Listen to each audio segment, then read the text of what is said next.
Quiero que ustedes sigan ahí con su vista el texto que vamos a ver el día de hoy en Éxodo capítulo 19 y vamos a ver los versículos del 1 al 6. Éxodo 19 del 1 al 6. Y este mensaje se titula Una nueva identidad. Una nueva identidad. Y este es un pasaje que me fascina mucho porque Éxodo es uno de los primeros 5 libros de la Biblia. Y tiene todo que ver con lo que hemos estado viendo del libro de los Hechos en el Nuevo Testamento, hablando acerca de la identidad de la iglesia, hablando acerca de quiénes somos los cristianos, en qué creemos y cómo es que se forma esto que nosotros conocemos como iglesia cristiana. Pero fíjense cómo desde el libro del Éxodo, muchos siglos antes de que sucediera lo que aconteció en Hechos, Dios ya tenía una identidad lista para sus hijos, para su pueblo. Vamos a leer de los versículos 1 al 6 para entender lo que estamos hablando en este tiempo. Dice la palabra de Dios: los hijos de Israel llegaron al desierto de Sinaí al cumplirse 3 meses de haber salido de la tierra de Egipto. Después de salir de Refidín, llegaron al desierto de Sinaí y acamparon en el desierto de Sinaí. Acamparon allí delante del monte. Y el Señor llamó a Moisés desde el monte, y Moisés subió para hablar con Dios, y Dios le dijo: habla con la casa de Jacob, diles lo siguiente a los hijos de Israel. Ustedes han visto lo que he hecho con los egipcios, y cómo los he tomado a ustedes y los he traído hasta mí sobre alas de águila. Si ahora ustedes prestan oído a mi voz y cumplen mi pacto, serán mi tesoro especial por encima de todos los pueblos, porque toda la tierra me pertenece. Ustedes serán para mí un reino de sacerdotes y un pueblo santo. Estas mismas palabras le dirás a los hijos de Israel. ¿Okay? ¿Qué está sucediendo en la historia que nosotros acabamos de leer? ¿Alguien ha escuchado o recuerdan la historia de las plagas de Egipto? De cómo Dios envía unas plagas cuando el pueblo de Israel estaba siendo esclavo en la tierra de Egipto, y entonces Moisés es levantado por Dios como un líder. Y entonces Dios le pide a Moisés que vaya con el faraón y entonces pida que le dé la liberación del pueblo de Israel, porque ellos tenían que salir de ese cautiverio. Y entonces aquí en el texto acabamos de leer que eso se cumple. Ya pasó la historia de las plagas, ya pasó todo eso de que Moisés abre el mar rojo por el poder de Dios, y entonces el pueblo de Israel atraviesa, y dice ahí de que después, al cumplirse 3 meses después de haber salido de la tierra de Egipto, viene este momento en donde Dios llama a Moisés a hablar con él en el monte, y entonces le da unas palabras específicas. Y necesitamos entender qué está pasando con el pueblo de Dios aquí, hermanos, porque ¿saben cuánto tiempo estuvieron esclavizados en la tierra de Egipto el pueblo de Dios? 400 años. ¿Cuántas generaciones son eso? Mínimo 5 generaciones, 5 o 6 generaciones. Estamos hablando de un pedazo de tiempo bastante importante.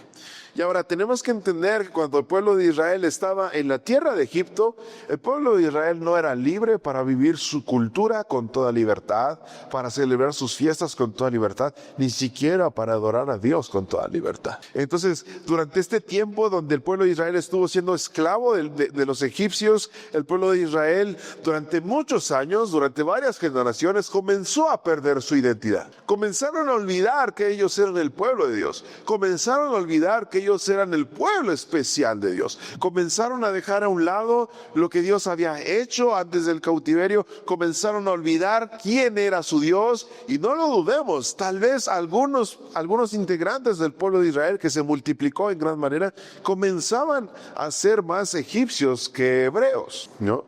Imagínense 400, si yo me voy 20 años, no sé, a Estados Unidos, tal vez voy a empezar a hablar Spanglish, ¿no? Y voy a empezar a decir unas troques en el parque, ¿no? Y entonces voy a empezar a adoptar otra cultura diferente y tal vez van a dejar de gustarme los tacos y voy a empezar a comer hamburguesa y tal vez me va a gustar más el pollo frito, ¿no? El pollo Kentucky, no hay pollo Kentucky en Kentucky, pero no sé, una cultura va a empezar a cambiar dentro de mí. Y esto es lo que estaba pasando con el pueblo de Israel. Ellos estaban perdiendo su cultura. Ellos estaban perdiendo su identidad como hijos de Dios, como pueblo especial de Dios. Y entonces, cuando Dios permite que ellos puedan salir de esa esclavitud, de ese cautiverio, Dios comienza a educar nuevamente a su pueblo.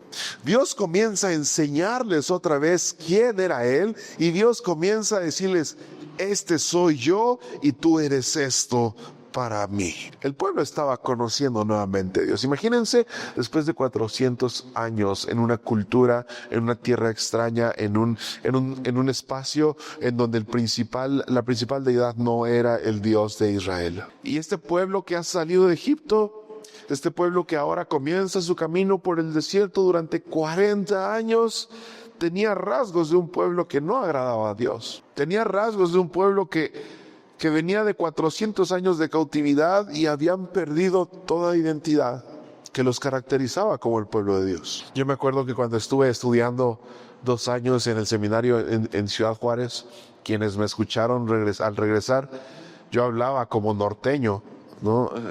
Yo hablaba y hablaba así como, vamos a unos tacos, ¿no? Porque hablaba así con el acento del norte.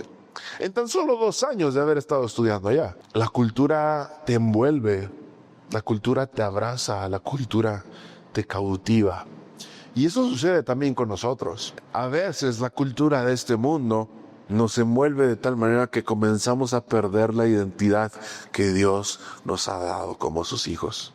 Es decir, comenzamos a priorizar lo que el mundo prioriza. Comenzamos a buscar lo que el mundo busca. ¿Qué busca el mundo? ¿Qué busca allá afuera la gente? Diversión. Tienes que vivir la vida, tienes que divertirte, tienes que disfrutar. ¿Qué estás buscando? Dinero, enriquecerte, posesiones materiales. Eso es lo que el mundo busca actualmente. Pregúntale a cualquier persona, ¿para qué trabaja? Pues para tener dinero. ¿Para qué quieres dinero? Pues para vivir bien. ¿Y para qué quieres vivir bien? Pues para disfrutar la vida. Eso es lo que el mundo busca y tal vez estamos envueltos en una cultura. No estoy diciendo que no debemos convivir con el mundo, por supuesto que no, pero debemos ser cuidadosos de no perder nuestra identidad como hijos de Dios. Es difícil. Entonces, el pueblo de Israel sale de Egipto y empieza nuevamente Dios a educarles como niños pequeños. Empieza a enseñarles. Empieza a moldear nuevamente su identidad. Y vamos a ver que ahí en el versículo número 4 de este capítulo 19 de Éxodo, dice lo siguiente. Le dice a Moisés que vaya y dé este mensaje a los hijos de Israel. Le dice: ustedes, está hablando Dios, ustedes han visto lo que yo hice con los egipcios y cómo los tomé a ustedes y los he traído hasta mí sobre alas de águilas. Es decir, les está diciendo: ustedes vieron cómo envié las plagas a Egipto. Ustedes vieron cómo yo los libré de ese ejército poderoso. Ustedes vieron cómo yo abrí el mar rojo delante de ustedes y entonces los traje hasta aquí. Ustedes ya vieron lo que yo estoy haciendo. Y esto nos refleja, hermanos, en primer lugar, la iniciativa de Dios de acercarse, de traer a su pueblo cerca de Él. La iniciativa de Dios fue una elección que nace de su corazón. Porque dice otras versiones: ustedes vieron cómo os he traído hacia mí. Y saben, podemos preguntarnos, ¿Dios tenía necesidad de traer otra vez a su pueblo que había sido desobediente, que le había querido dar la espalda, que el pueblo dijo: sabes que no queremos nada contigo? Y la consecuencia de ese castigo fue que fueron esclavos de Egipto. ¿De verdad había necesidad de que Dios tuviera misericordia y dijera: nuevamente los voy a libertar de ahí, los voy a traer hacia mí? Por supuesto que no. Pero Dios quiere tener una relación más cercana con ellos. Dios quiere tener otra vez una relación íntima y afectuosa con su pueblo. Y podemos ver esto también con la iglesia. Dios quiere que su iglesia, que nosotros como hijos de Dios, estemos cada día más cerca y más cerca y más cerca de Él. Pero hermanos, no es una iniciativa nuestra. Que Dios haya enviado a su Hijo para salvar al mundo es una iniciativa que viene de Él. Y esto es lo hermoso de la gracia y del amor de Dios, familia. Que Dios nos ama tanto, tanto, tanto, que no nosotros nos acercamos a Él. Y eso a veces pensamos muchas veces, ¿verdad? Yo me acerqué a la iglesia, yo me acerqué a Dios, yo lo busqué. No es cierto. La Biblia es evidencia de que Dios se acerca primero a ti porque Él te busca. Él te quiere cerca de Él. Y Dios entonces, en este trato, en esta dinámica de querer acercar a su pueblo, hermanos, en esto que leímos, propone, ¿verdad?, un tratado. Les propone una forma de relacionarse muy estrechamente. Ellos acaban de salir de Egipto y eran un pueblo imperfecto, con muchos defectos, con muchas cosas que no le agradaban a Dios. Ellos traían una cultura diferente, que habían perdido su identidad. Y entonces Dios les propone la manera en la que ellos podían relacionarse con Él bajo ciertas condiciones. Bajo ciertas condiciones que les permitían también ciertas recompensas, ¿verdad? ¿Qué condiciones? ¿Qué condiciones? Vamos a Génesis 17, versículos 1 al 8. Algo muy similar a lo que estamos leyendo acá. Génesis capítulo 17, versículos 1 al 8. ¿Cómo recuperar nuestra identidad como iglesia? ¿Cómo entender qué es lo que Dios quiere de nosotros? Y cómo volver a tener esta relación con Él. Dice Génesis 17, del 1 al 8, es la historia de Abraham. Dice la palabra: Abraham tenía 99 años de edad cuando el Señor se le apareció y le dijo: yo soy el Dios Todopoderoso. Anda siempre delante de mí y sé perfecto. Y yo estableceré mi pacto contigo y haré que te multipliques en gran manera. Abraham se postró entonces sobre su rostro y Dios habló con él y le dijo: este es el pacto que hago contigo. Tú serás el padre de muchísima gente. Tu nombre ya no será Abraham, sino que ahora te llamarás Abraham, porque te he puesto como padre de muchísima gente. Yo haré que te multipliques en gran manera.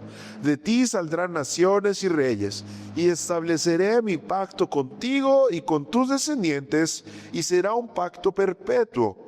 Y yo seré tu Dios y el de tu descendencia. A ti y a tu descendencia les daré toda la tierra donde ahora habitas, la tierra de Canaán, como herencia perpetua, y yo seré el Dios de ellos. Y en Éxodo 19, versículo 5, Dios habla de la misma y similar manera ahora a Moisés, porque le dice al pueblo: si ahora ustedes prestan oído a mi voz y cumplen mi pacto, serán mi tesoro. Este es el tratado que Dios le presenta a su pueblo. Si ustedes oyen mi voz y se atienden mi guía, si cumplen mi pacto, entonces habrá una recompensa en ello. Dios le está enseñando a este pueblo, hermanos, que ha perdido su identidad, que tal vez ya no sabe cómo acercarse a Dios, que ya no sabe cómo relacionarse con Él. Dios les está diciendo: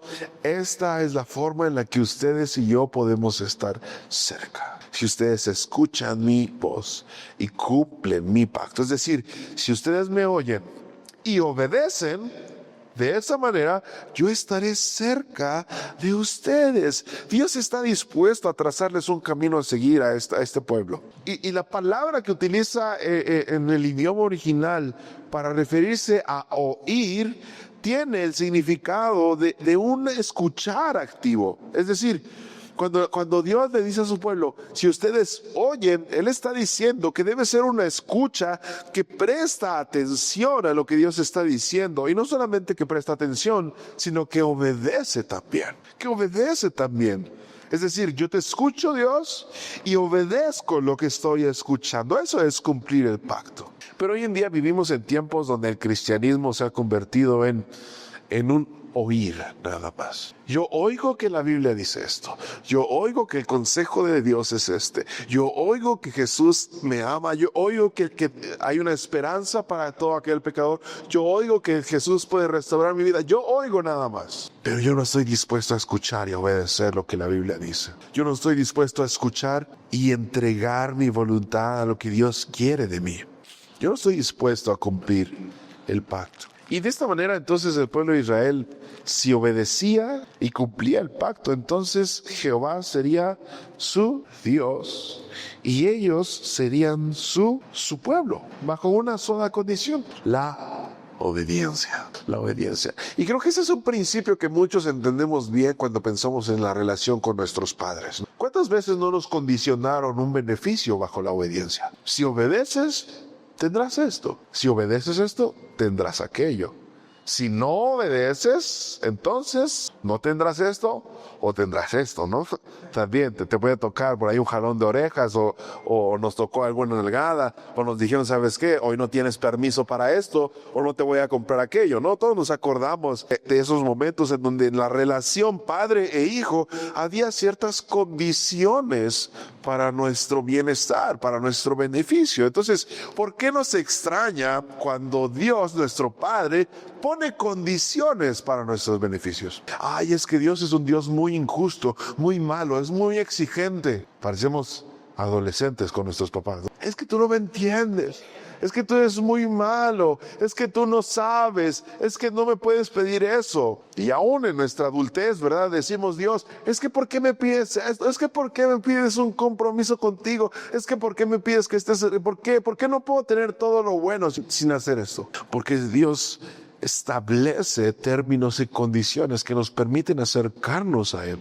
No porque Él sea así o no sea así, sino porque es su naturaleza. Y esto es importante, hermanos. Y lo vimos apenas en nuestra serie de Colosenses. Para que Dios nos permita acercarnos a Él, no podemos acercarnos de cualquier forma. Porque estamos llenos de imperfecciones, porque somos vil naturaleza. Somos seres creados. Y Dios, al ser tan justo, tan santo, tan perfecto, no puede negarse a sí mismo y permitir entonces que sus hijos vivan de una manera que no le agrada. Eso sería ser incongruente consigo mismo.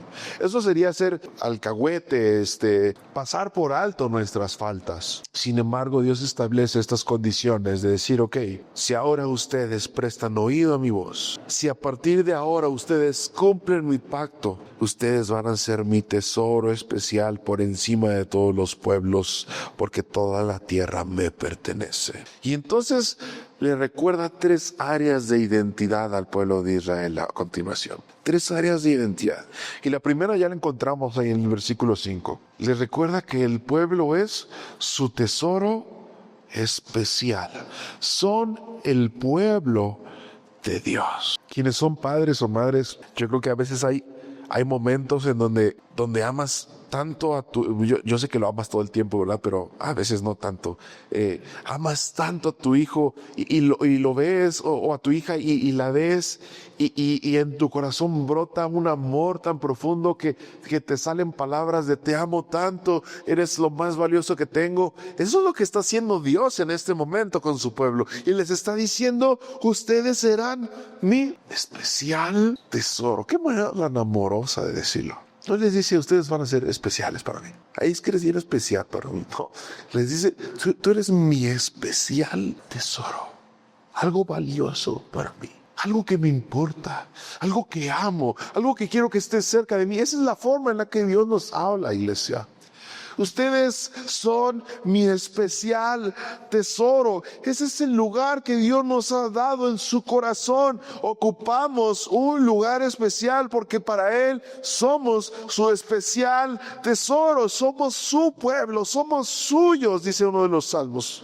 Somos las ovejas de su mano. Y en este trato especial de Dios con su pueblo, con su iglesia, hay un amor profundo manifestado, hermanos. A pesar de que ellos acababan de salir de Egipto, a pesar de que ellos le dieron la espalda a Dios durante muchos años, a pesar de que ellos no quisieron nada de Él, a pesar de que ellos fueron desobedientes, Dios les vuelve a decir: si ustedes vuelven a escuchar mi voz y si me obedecen otra vez, ustedes serán para mí un especial tesoro. Y nos llama a tener una relación personal con Él. Nos llama a tener un valor de acuerdo a lo que Dios nos dice que somos y no de acuerdo a lo que el mundo dice que somos. Esta es la dignificación que el Evangelio nos trae, familia. Porque bajo los parámetros de la sociedad y del mundo, no eres si no tienes. No eres si no alcanzas, no eres si no tienes aquello o esto. Pero bajo los ojos de la gracia de Dios, bajo los ojos de la misericordia, bajo los ojos de Cristo, del plan redentor de Dios a lo largo de toda la Biblia, tú vales porque Dios te ama. Tengas o no tengas, seas o no seas importante, Dios te ama. Y eso es suficiente para que tengas valor. Dios te ama, eres especial para Él. Claro, si estás dispuesto a oír su voz y a obedecer. El amor que Dios derrama es para aquellos que deciden participar de su presencia, participar de esa relación con Él. Cristo presenta el camino ahora, hermanos. Bajo el nuevo pacto, Cristo presenta esa senda por la cual nosotros podemos ser aceptados delante de Dios. Cuando Dios nos mira, no mira a personas imperfectas. Cuando Dios nos mira, mira a Cristo en nosotros. Solamente aquellos que deciden tener fe y creer. Esa es la primera área de identidad que Dios le recuerda a su pueblo. Ustedes son para mí especiales. Ustedes son para mí valiosos. Ustedes son mi pueblo. Yo los he amado durante todo este tiempo. Y en segundo lugar, en el versículo número 6, la palabra dice: ustedes serán para mí un reino de sacerdotes. Y esto, hermanos, es increíble. Increíble, porque pensemos en quién es Dios, pensemos en quién es Dios, pensemos en sus atributos, pensemos en lo que ha hecho. Dios, el creador del universo, Dios, un ser sin igual, Dios incomparable, Dios justo, Dios todopoderoso, omnisciente, omnipresente, está en todo lugar, Él todo lo sabe, nada le es imposible, tiene todo poder, no hay nadie por encima de Él, es el ser más supremo, sublime, majestuoso, glorioso que pueda existir. Él no está en el tiempo, Él es el tiempo. Él está en el principio y Él está en el final. No hay nada fuera de Él. Dios es majestuoso. Dios es para nuestra mente, hermanos, es incomprensible. Y Él, ese mismo Dios, hermanos, que quiere acercarse a su pueblo, ahora nos está diciendo que para Él somos un reino de sacerdotes. ¿Y qué es sacerdote? No es aquel que se viste de blanco y entonces ofrece misa. Eso es el concepto moderno de sacerdote. Pero sacerdote quiere decir representante, un representante de algo. Y Dios en este momento le está diciendo a su pueblo: ustedes serán mi reino de representantes en esta tierra. Y ese es el privilegio que tiene la iglesia, familia. Somos representantes de Dios en este mundo. Somos representantes de Dios en este mundo. Somos su representación y la representación de su reino en la tierra. ¿Se fijan cómo desde Éxodo Dios le está diciendo a su pueblo: bueno, ustedes van a ser mi espejo en esta tierra? ¿Por qué es tan importante reflejar el amor de Dios? ¿Por qué es tan importante reflejar la esperanza de Jesucristo? ¿Por qué es tan, y hace rato que lo cantamos, por qué es tan importante contagiar a los que están a nuestro alrededor de la esperanza que Dios ofrece para cualquier persona, que nada está perdido, que todo cuanto este mundo considera como perdido, como menospreciado, como sin valor, delante de los ojos de Dios tiene valor porque le ama? ¿Cómo estamos siendo representantes de eso? ¿Cómo estamos siendo ese reino de sacerdotes? ¿Cómo la gente a mi alrededor está viendo que yo soy una representación de Dios? Y como esta imagen que he utilizado en otras predicaciones, si fuéramos nosotros el representante de una empresa, de un negocio, de un movimiento, tenemos que adoptar las formas y la cultura de aquella empresa. Si yo soy el representante de tal o cual, yo tengo que hablar en nombre de la empresa. Yo tengo que hablar de acuerdo a la visión de la empresa. Yo tengo que hablar de acuerdo a la cultura de la empresa. ¿Por qué no hacemos lo mismo con el reino de Dios? ¿Por qué no abrazamos la cultura del reino? ¿Por qué no representamos lo que Dios verdaderamente ha hecho en nuestras vidas y puede hacer en la vida de los demás? Dios le dice a su pueblo, ustedes serán mis representantes, y eso es un gran privilegio, pero también una gran responsabilidad. Nos da la oportunidad, y ahora en el tiempo de la gracia, en el tiempo de Jesucristo, nos da la oportunidad, hermanos, de que ahora a través de nosotros Dios pueda impactar vidas. A través de nosotros Dios pueda hablar a corazones. ¿Cómo estás siendo utilizado por Dios para representarle? Con tu esposo, ni siquiera afuera, con tu esposo, con tu esposa, con tus hijos, con tu familia. ¿Cómo estás representando a Dios? Porque a veces representamos todo, ¿verdad? Ay, ya llegó la tía preocupona, ¿no? Ay, es que fíjate que en el Facebook salió que esto, aquello, que la influenza, que, ay, no, que ya vino otra pandemia, no, que este gobierno. ¿Qué representas? ¿De qué eres representante? Cuando debería ser, ¿sabes qué? Yo sé que el mundo está mal, pero Cristo tiene esperanza. En Cristo hay salvación, en Cristo hay salvación, en Cristo hay amor. En Cristo el futuro es seguro. Está recordándole la identidad a su pueblo. Decirles, ustedes serán mis representantes. Ustedes van a hablar en mi nombre. Ustedes van a vivir en mi nombre. Y por último, termina diciéndoles, ustedes serán un pueblo santo. Y yo creo que lo dejó al final porque es uno de los más trascendentes. Y ustedes serán un pueblo santo. Y para muchos de nosotros no es nuevo que la palabra santo significa apartado, ¿verdad? Santo significa apartado. Santo no significa perfecto, puro y intachable. No, santo significa apartado. Y cuando Dios hace referencia a su pueblo como un pueblo santo, quiere decir que Él quiere un pueblo apartado. Él quiere un pueblo separado, quiere un pueblo que sea exclusivamente al servicio de sus propósitos. Y por eso después en el libro de Levítico podemos encontrar tantas condiciones que Dios le pone a su pueblo, no porque Dios sea un Dios malo que diga, quiero ver cómo no cumplen con todas, no, porque Él sabía que su pueblo tenía que ser un pueblo apartado. ¿Y de qué manera se iba a hacer visible eso? Pues bueno, siguiendo una serie de protocolos, de formas, de maneras en las cuales ellos tenían que vivir. Por eso ellos eran un pueblo santo, porque ellos tenían que estar apartados, diferenciados de los demás. Y hoy hemos malinterpretado mucho el término de santidad, porque pensamos que cuando Dios nos llama a la santidad, Dios nos está llamando a una vida que esté completamente alejada de cualquier cosa que consideremos mala, ¿verdad?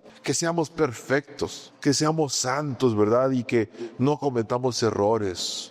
Y que entonces estemos ahí orando todo el tiempo, ¿verdad? Y seamos santurrones, y entonces, ay, yo soy una persona santa, yo no mato ni una mosca, ¿verdad? Dios no quiere eso de nosotros. Esa no es la santidad de la cual habla la Biblia. La Biblia habla de una santidad en donde tú estás dispuesto a apartar tu vida para servirle a Él. Es decir, que ahora el pueblo iba a vivir entregado a los propósitos de Dios. El pueblo iba a vivir entregado a los propósitos de Dios. Y ahora, ¿esto qué tiene que ver con nosotros? Bueno, en la carta del apóstol Pedro, él vuelve a llamarnos de la misma manera a nosotros como iglesia. Real sacerdocio, ¿y qué? Y nación santa. ¿Esto cómo nos identifica como iglesia? Como cristianos. No estamos diciendo que vamos a ser los bichos raros de la sociedad, ¿verdad? Los apartados, los que no conviven. No. Eso quiere decir que en cualquier oportunidad que tengamos, nosotros tenemos que marcar la diferencia.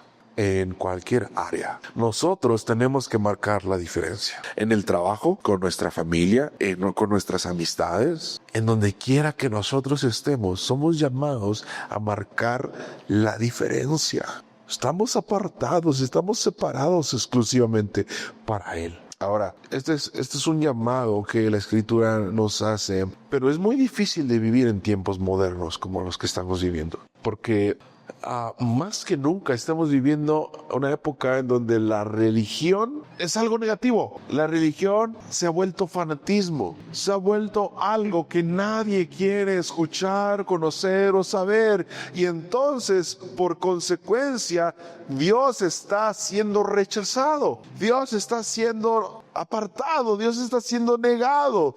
Nadie quiere saber nada de la iglesia, nadie quiere saber nada de la religión, porque tal vez hemos malinterpretado esta santidad a la cual Dios nos ha llamado. ¿Por qué no llegar a una posición política y marcar la diferencia? ¿Por qué no comenzar a tratar a los demás de una manera diferente? Con dignidad, con paciencia, con amor, con humildad. ¿Por qué no en la reunión familiar donde todos se enojan con todos y donde todos tienen un carácter bien fuerte? ¿Por qué no marcar la diferencia? ¿Por qué no tener la iniciativa de manifestar que somos ese pueblo santo y apartado por Dios? Y esto era importante para el pueblo de Israel en ese momento, porque estaban rodeados de pueblos que no agradaban a Dios. Estaban rodeados de pueblos que hacían cosas bárbaras, paganas, idólatras. Y la santidad era ese distintivo del pueblo de Israel que los hacía diferentes a los demás,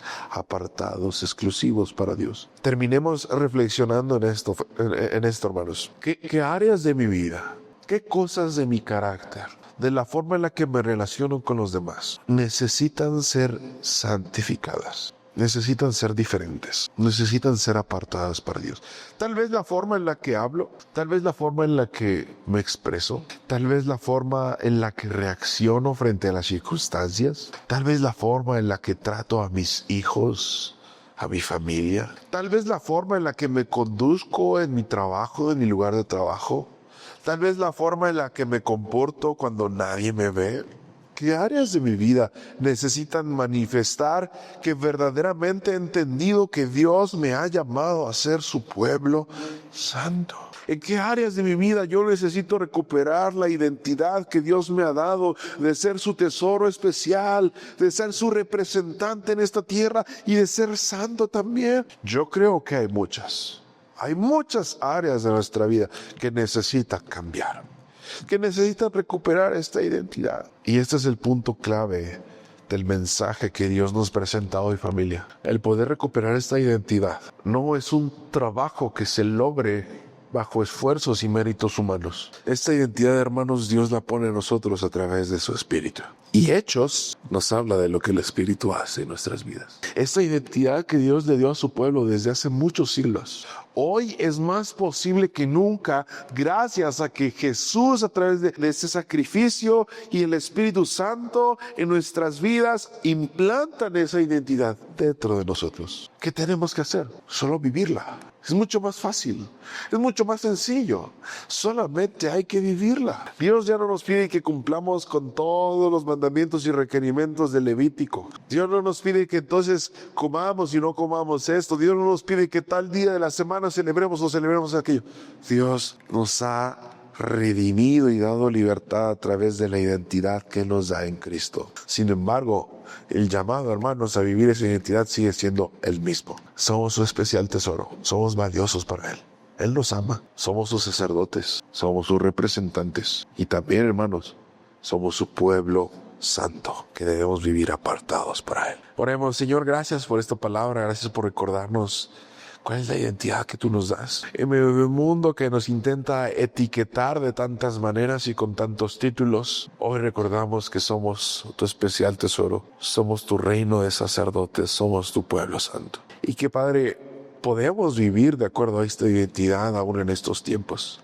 Es más, somos llamados, somos desafiados a vivir de acuerdo a esta identidad en medio de una cultura difícil, en medio de un mundo complicado. No para creernos más que los demás, Señor, ni para sentirnos superiores, sino para cumplir el propósito que le diste a tu iglesia en Hechos capítulo 1:8, de ser testigos, Señor, de lo que tú haces, de ser testigos, Señor, del amor que tú das, de ser testigos, Señor, de lo que tú puedes hacer en la vida de cualquier personas, Señor. Padre, gracias. Gracias por este recordatorio. Gracias por tu palabra. En el nombre de Jesús te lo pedimos. Amén. Amén.